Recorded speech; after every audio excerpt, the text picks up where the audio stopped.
Nos encontramos aquí una vez más en la emisión de el tema de las mujeres en la historia de México. Veníamos hablando de las mujeres revolucionarias. Hoy vamos a hacer un paréntesis dado los procesos electorales que estamos viviendo y vamos a hablar de las mujeres actuales, de los triunfos de estas grandes personalidades y sobre todo haciendo hincapié que estas personas, estas mujeres, vienen con un perfil de izquierda, totalmente. Empezamos con Claudia Sheinbaum.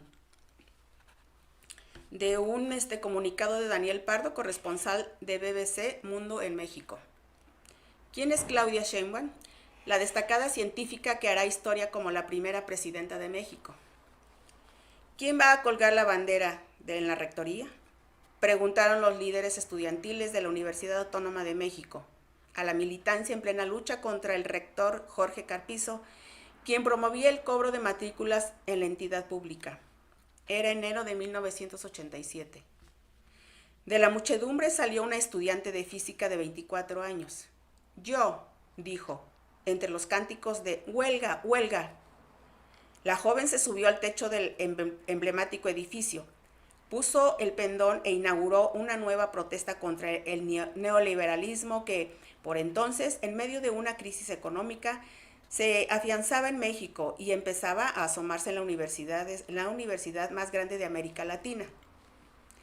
Casi 40 años después, esa vehemente estudiante acaba de ganar las elecciones para la presidencia de México. Se llama Claudia Sheinbaum Pardo. Muchos mexicanos le dicen Claudia a secas. Tiene 61 años, 2 hijos, una maestría y un doctorado.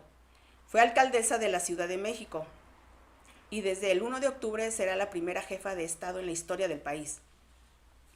Siempre he sido así, muy aventada, le dijo sobre aquella protesta al periodista Arturo Cano, que en 2023 publicó una biografía.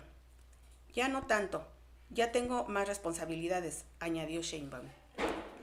Me siento segura de mí misma. No me importa que la oposición diga que el mío sería otro gobierno de AMLO, comenta en una entrevista. Su amiga, asesora y colega Diana Alarcón explica, no es que haya dejado de ser rebelde, es que cambió el lugar donde está, su posición en el movimiento, pero no cambió la convicción que asumió desde muy chiquita de luchar por la gente. Ese lugar será ahora la presidencia de un país de 130 millones de habitantes con 36% de pobreza, una extensa frontera con Estados Unidos, una tasa alarmante de feminicidios y parcialmente sometido por el crimen organizado. Un país que viene de ser gobernado por un hábil político que termina su mandato con 60% de aprobación, una economía estable y cierta sensación de optimismo entre las mayorías. Andrés Manuel López Obrador. Bueno, aquí cabe destacar que pues actualmente nos dan datos de que la aprobación de nuestro presidente Andrés Manuel López Obrador viene siendo casi hasta el 80%.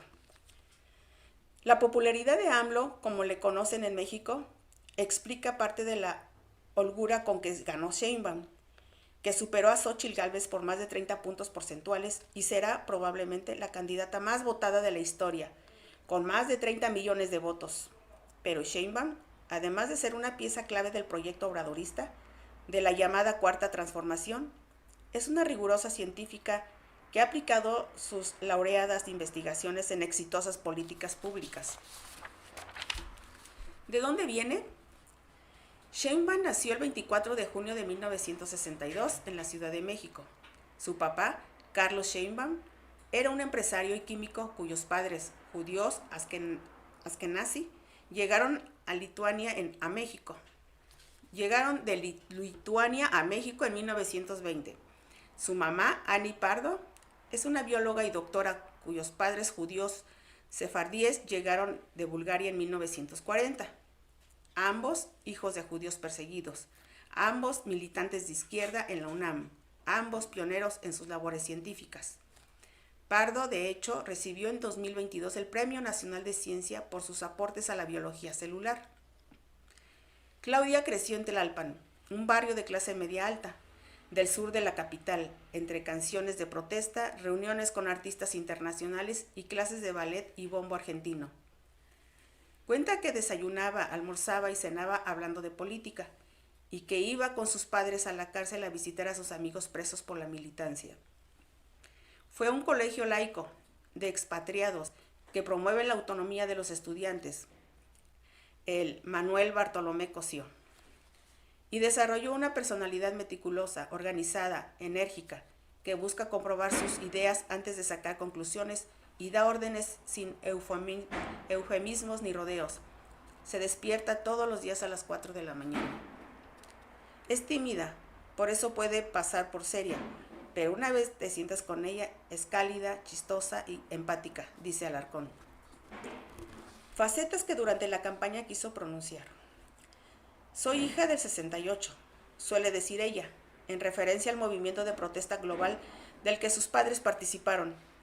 Y así como los 60, los años 80 fueron un momento clave para México. Se consolidaba el modelo neoliberal que para muchos se traduciría en desigualdad y pobreza, y los escándalos de corrupción empezaban a azotar el poderoso Partido Revolucionario Institucional, que gobernaba desde 1917.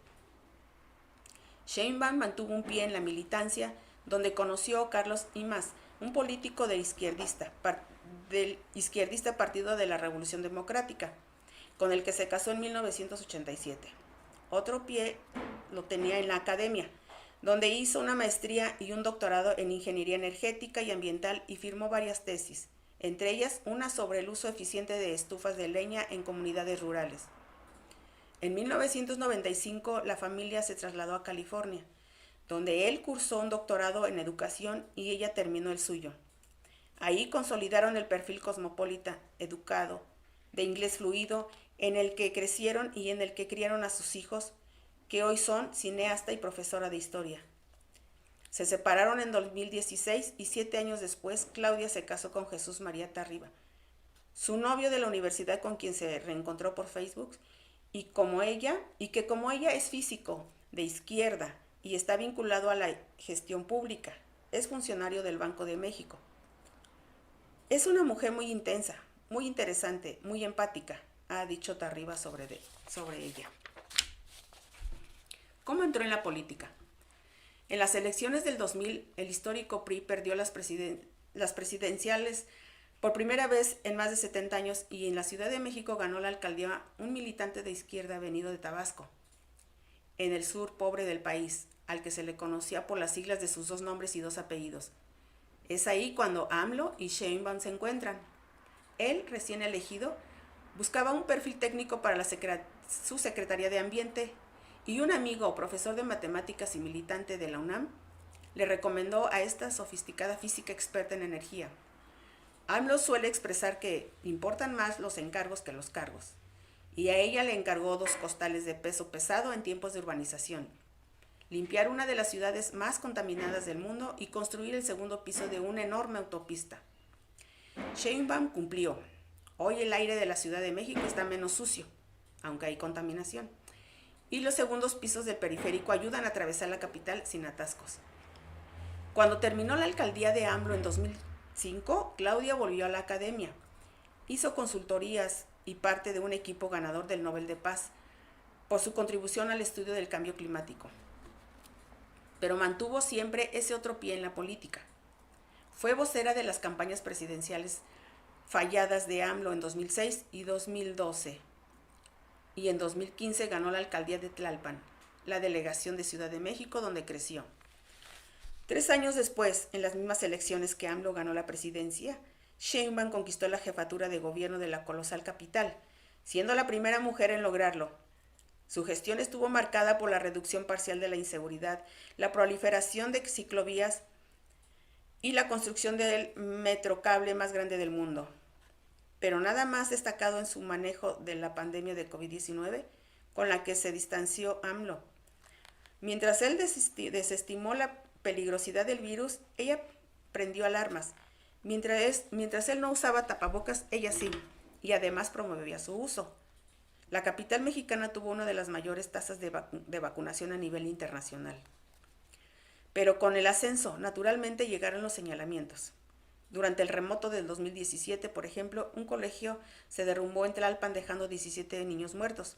La oposición y algunos de sus familiares la culparon a ella por no cerrar el plantel cuando se reportaron fallas en su construcción. Luego, en 2021, un accidente en la línea 12 del metro de la Ciudad de México dejó 27 muertos. La alcaldesa lanzó una investigación que demostró deficiencias en la construcción entre 2014 y 2015, cuando la ciudad ya era gobernada por el obradorismo. La mandataria electa, una vez más, fue el blanco de los ataques. Ahora, en la campaña, esos escándalos resurgieron, así como las acusaciones, no probadas, de plagio en sus tesis académicas, los episodios de abuso de la fuerza, en la represión de protesta en la ciudad, algunas de feministas, los casos de presunta corrupción durante el gobierno de AMLO y la idea de que ella es una peona, un títere del, para algunos, autoritario presidente. 2 veces en mi vida le pregunté por qué se sometía a esto tan duro de la política, dice Alarcón, amiga de Sheinbaum, desde los años 70, cuando se lanzó a la alcaldía de Tlalpan y cuando hizo lo propio en Ciudad de México. Y en ambos casos dijo lo mismo, por responsabilidad, porque es lo que toca. Para una física reconocida en la Academia Internacional, que nació en una posición privilegiada de la sociedad, entrar a la política no parecía la decisión más cómoda, argumenta Alarcón, que es doctor en economía. Pero por eso es que la gente ve que puede confiar en ella, que no va a robar, que hará lo mejor que puede, porque ella no busca el poder por el poder, sino porque tiene un sentido de responsabilidad frente a su sociedad, añade. ¿Cómo llega a la presidencia? A pesar de los escándalos, más del 60% de los chilangos aprobó la administración de Sheinbaum en Ciudad de México.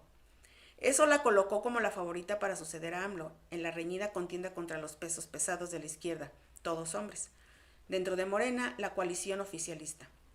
AMLO con el tiempo aprendió a respetarla, afirma Jorge Cepeda Peterson, un periodista y comentarista político que los ha entrevistado y perfilado. Aprendió a considerarla la persona más apta para sucederlo. Se dio cuenta de que es alguien que cumple con responsabilidad, que puede no ser política, pero que es tremenda administradora pública. El llamado humanismo mexicano que coloca a Sheinbaum y a AMLO, pese a sus diferencias en el mismo movimiento, proponen una transformación del país tan relevante como la independencia, las reformas liberales del siglo XIX y la Revolución Mexicana. De ahí, precisamente, que le llamen la Cuarta Transformación. El plan de gobierno de Sheinbaum contempla 100 pasos para la transformación, entre los cuales está aumentar las becas universitarias y escolares, dar pensiones a mujeres dedicadas al cuidado, fortalecer sistemas médicos de diagnóstico y salud mental, construir cientos de miles de viviendas y llevar a rango constitucional la paridad salarial de género. Mucho se ha especulado sobre cómo será la Sheinbaum presidenta. Si tendrá sello propio, como prometió en campaña, si AMLO le dará órdenes, si continuará el pragmatismo hacia Estados Unidos, si conseguirá atender las demandas de las mujeres y si logrará mantener controlados a los gobernadores, militares y políticos tradicionales. Lo que sí te puedo asegurar es que ella será, dice Alarcón, su amiga y asesora. En los 80 tocaba colocar la bandera en la rectoría de la UNAM y lo hizo. Ahora lo que toca es construir universidades y no tengo duda de que lo hará, siendo ella, siendo Claudia.